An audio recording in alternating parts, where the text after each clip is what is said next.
Hi everyone, today I'm going to be doing a spoiler-free review of Rhythm of War. I talked a little bit about my reactions to this book in my most recent wrap-up video, but I wanted to do a full spoiler-free review before it's been too much longer since I read the book. I finished this a couple of weeks ago, and honestly, I finished it in such a rush. I think I started reading it the day after it came out, and I finished it in about 24 hours, which is quick.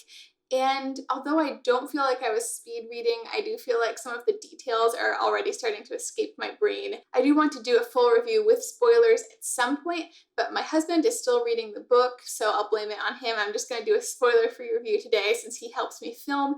Sometimes I send him out of the room when I'm doing spoilers on a book that he hasn't read yet, or I film when he's out of the house, but I just felt like doing it this way today. So there will be no spoilers for Rhythm of War in this review. There might be a few spoilers for the series in general, but I'm expecting to more talk about some general things in the book rather than specific plot details, so there probably won't be that many spoilers for the Stormlight Archive in general. I think I've put off making any kind of review for this book so far because I've been anticipating it for so long that it honestly just feels kind of hard to talk about. I've been reading the Stormlight Archive for 10 years now.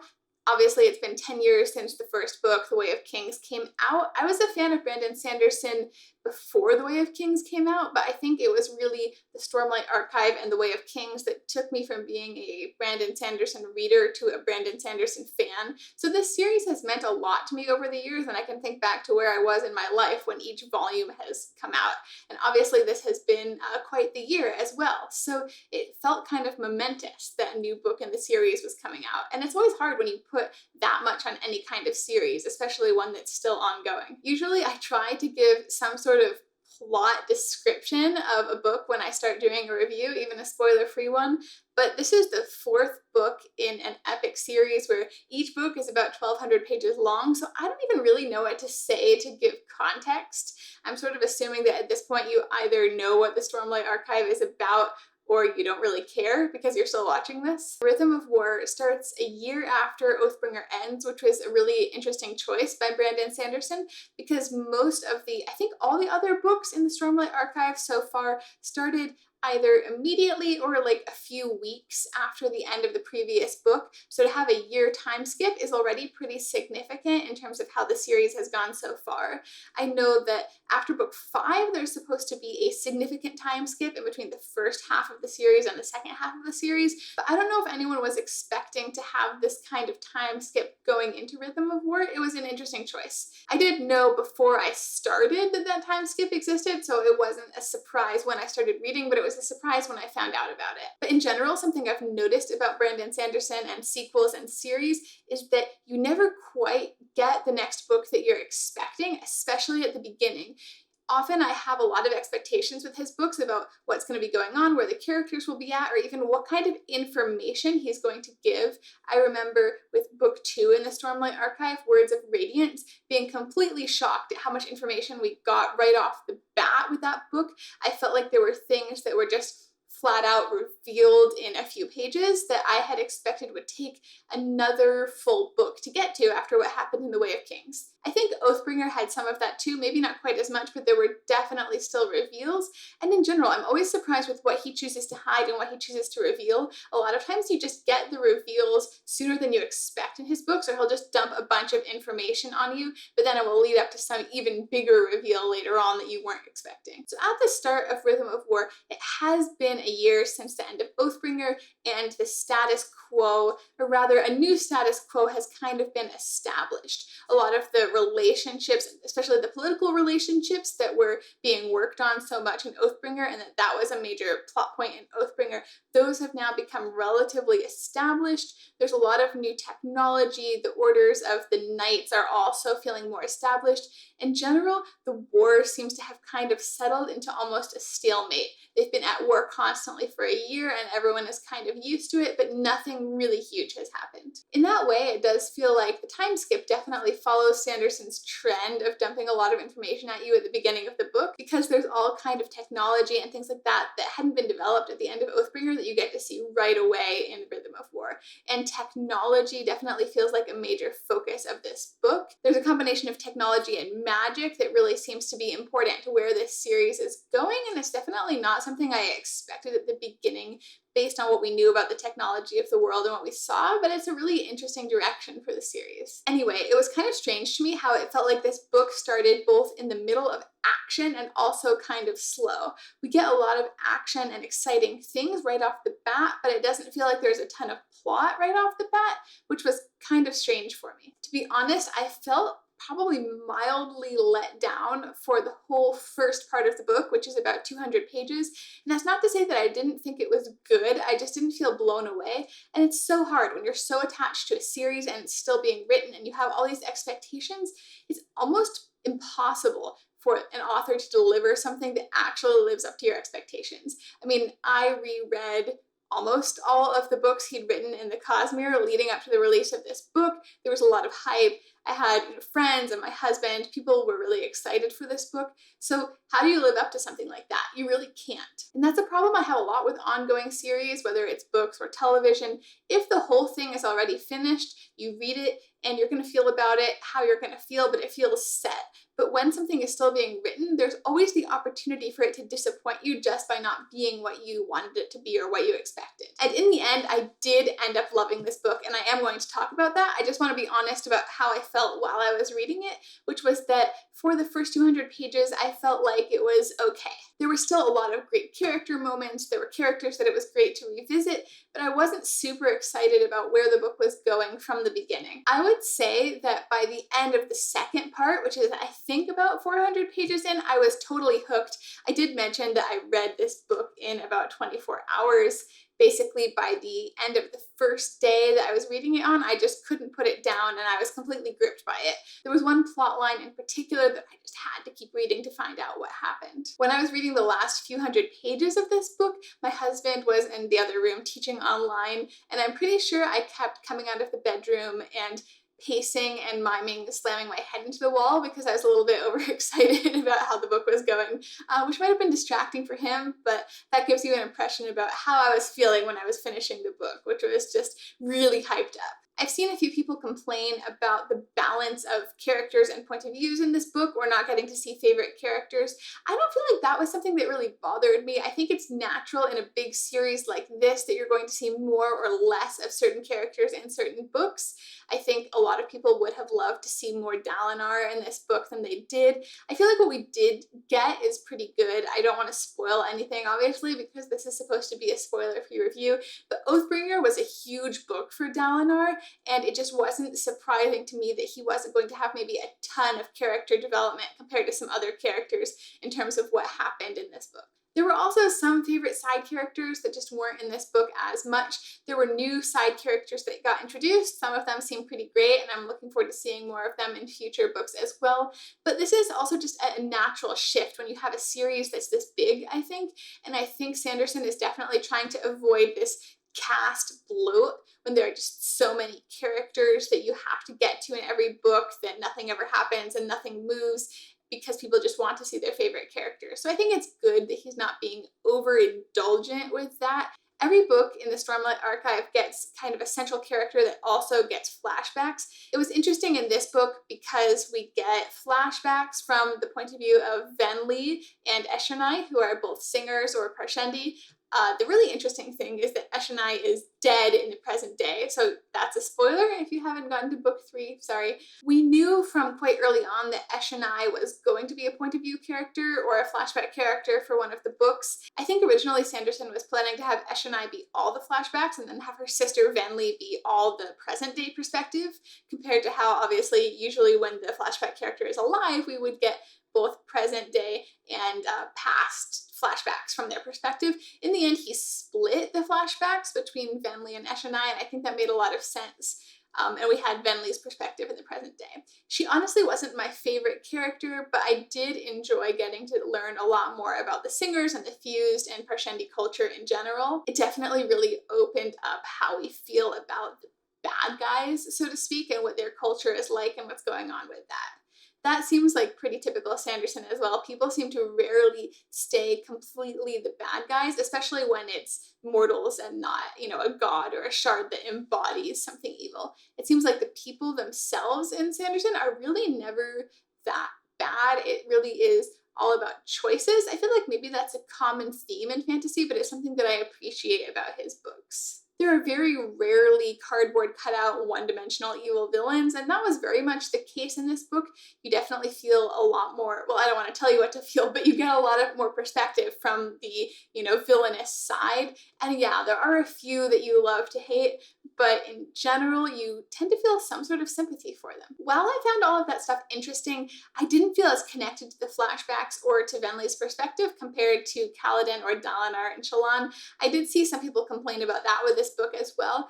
I didn't find it to be a major flaw, but it was an aspect of the book that I was a little bit less invested in, and I do feel like the flashbacks and all of that maybe weren't as core an element of this book as they were in some of the other books. The flashbacks themselves, I don't remember what part they started in, but it was a lot later in the book than usual. Usually they started off pretty early. So that's fine. That's just what it was. And so if you're going into this book, maybe just be aware that the feeling of the flashbacks and that point of view is just a little bit different and used a little bit differently in this book. I also feel like because I wasn't as emotionally invested in that flashback storyline as I have been in some of the other ones, I think I probably missed some details that might have been important. So maybe if you're really looking for things, you'll catch more than I did. My husband has been doing a really good job of finding all sorts of Easter eggs and theories and ideas when he's been listening to the book, so I'm kind of curious to see what he notices when he gets to that. I definitely saw afterwards from other people's comments or, things on Reddit that there were some things in those sections that I missed, and I think it's just because I wasn't skimming or anything, but I just didn't feel as grabbed by those sections personally. I did overall still really like getting more information about the Singers and the Fused. I've mentioned before that I have a thing for immortal characters in general. I find it to be just such a fascinating trope, and it's done in a super interesting way in this series. We have both the Heralds and the Fused. The Heralds are basically, well, both the Heralds and the Fused are basically immortal, but in slightly different ways. There's slightly different mechanics for how that works for them, and basically most of them are all completely nuts. So that's an interesting take on immortality, and I think a very valid one if you were going to keep dying and coming back to life for, 7,000 years, you probably would be a little unbalanced. So Sanderson has said who the flashback characters will be for the back half of the series for the last 5 books. I know there's supposed to be 2 Herald perspectives in those books, and I'm just really excited to get more about the Heralds and to learn more about all of that stuff. It's something that absolutely fascinates me, and I think even though we've gotten more information about them, I want so much more. I want to know everything about the Heralds. In terms of the other characters, I've never felt in the Stormlight Archive that there are characters who I just don't want to read their perspective. I know that was a common complaint with Elantris, where there are 3 point of view characters and people tend to like 2 out of the 3, and there were definitely things for me, in especially Mistborn 3 and Hero of Ages, where there were point of views I really liked and some I was just sick of. There were definitely some character arcs in here that I got a little bit tired of. I would say both Kaladin and Shallan went through some things in this book where I felt like I was just a little tired of reading about their character arcs, but also kind of like in Hero of Ages, the payoff was just so awesome for both of them that I can't really say I regret having read it. There were just times where I wanted them to get over some things a little bit faster, and maybe that's unkind of me because I think the way he wrote it was very realistic. It felt very real, it felt very true to the characters. I just got a little tired of both of them at different times, but like I said, the payoff was just so good, and I think if he hadn't done it the way he did, I don't think the payoff would have been what it was in the end. So that's just a way I know that I feel about his character arcs sometimes.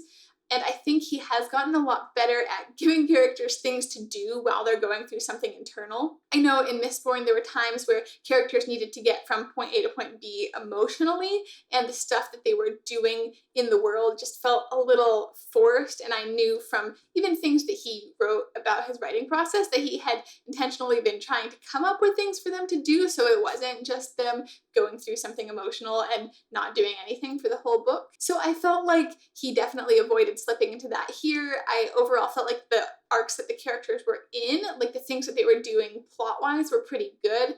But even so, that was just sort of a mixed feeling about some of those character arcs, but I'm super excited about where both characters end up. There were actually a lot of, I guess what you would call stand up and cheer moments in this book for different characters in general. That was something I just loved. I think that's something that this series has been great on in general. I think every book has had those moments, but there were a lot of great ones in here. Just in terms of mentioning favorite characters as well, there wasn't a lot of Yasna in this book, but what there was so good, and she's another character that I am just so excited for her flashback book because, man, I just really want to know what is going on with that woman. And of course, we've gotten little bits throughout the series, but there's just so much more to her that just hasn't been explored, and he's clearly saving it. I have no idea where she's going as a character, but I really want to know. There was also a lot of Navani in this book, which I also loved. One of my favorite things in the past few years has been books featuring female protagonists that are, over the age of 25. Navani is a grown woman. She has adult children, and she has a pretty full life. She has her issues too. She struggles a lot with imposter syndrome, which is something I kind of identified with. As an artist or as a scholar, I think it's pretty common for people to feel like they're not good enough or they're kind of faking it. So that was something she deals with a lot in this book. But overall, she's a very strong character. I was really surprised to see that some people didn't really like her perspective because I think she's really great. I think it's really nice to see perspectives from more mature characters, especially from women. I can't remember that many female protagonists in fantasy that are over the age of 40 or 50, and I think it's something that's really great. While there aren't a lot of older protagonists in fantasy in general, the ones that I think we do see do tend to be men, so, just from that perspective, I really appreciated it. And I really appreciate seeing an older woman who can still have an active plot role. And in terms of other characters, there's no way I can go through all of them. I probably can't even remember every point of view that was in this book. There were some really interesting and awesome things in the interludes. I think Adolin is a character that everyone loves. Is there anyone that doesn't love Adolin? I really hope not. He had some amazing moments in this book. Like I mentioned, there isn't a ton of Dalinar, but I feel like what there was of him was also good. I could just go on listing characters forever, but I'm not going to do that. I will move on. Something I've never had an issue with in the Stormlight Archive is pacing. I know I've heard some people say that The Way of Kings is a slow book, and I honestly never felt that way. I think in reading the entire series so far, the only time I ever felt like it dragged a little bit were certain times in Oathbringer, and even then, I don't know if I would describe it as something that I felt like was slow. But if other people feel that way, I'm not going to argue with it. These are very big books, and I think it's something that people are either going to like or maybe it's not the kind of book that they enjoy reading. When I thought about it, I realized I haven't read many or maybe any other fantasy series of this scope. I've definitely read some really long-running series, but most of those had shorter, more episodic books, like the Vorkosigan Saga. Well, I guess that's science fiction. But I haven't read The Wheel of Time. I haven't read Malazan. So I guess I'm not necessarily the reader that reads a ton of really big, fat fantasy books, even though I read so much fantasy and I read a lot of fantasy series. I think a series of this scope is constructed in a certain way, and some people will like it and some people won't, or some people will have some issues with it, but they'll enjoy the story anyway, and that's probably just the nature of the beast. Recently, I saw this clip somewhere on YouTube of Patrick Rothfuss on his stream talking about the difference between a series which has a bunch of self-contained stories that are loosely connected or enrich each other, and then a multi-volume story, which is, I guess, like the trilogy he's writing, or the Stormlight Archive. It is one story that takes place in 10, 1,200 page books, which is a really different thing than when you have a long-running series where each book is a complete story, but it's about the same character. So it was really interesting to me to start thinking about what I've read and which series are really long stories and which series are a bunch of different stories. I think that some people like one and not the other. The thing is, with a long series that has a lot of different stories in it, rather than being a multi-volume story, you can stop anywhere you want and you're not going to feel let down. The problem with something like this is there's a lot of investment that goes into it. We're 4 books in, it's been 10 years, it's probably going to be like another, 15 years before he finishes the whole thing. Luckily, he writes a lot of other stuff too, but it's a big investment, and you have to recognize that you might not be totally happy with all of it, or, you might get to the end and feel unsatisfied, and that's a big investment. So I think you have to be okay with it being whatever it's going to be and to just try to enjoy the journey. I think this kind of series, even though of course we all want to get to the end, journey before destination, right? So we have to enjoy the journey of reading it and not just be thinking about where it's going to end up. And of course, then the Stormlight Archive, not only is it this huge series, but it's part of the Cosmere, which I think is currently projected to be like 37 books. He's going to be writing this thing for the rest of his life. And yeah, it's a big investment. So I think it's okay if that's not for everyone.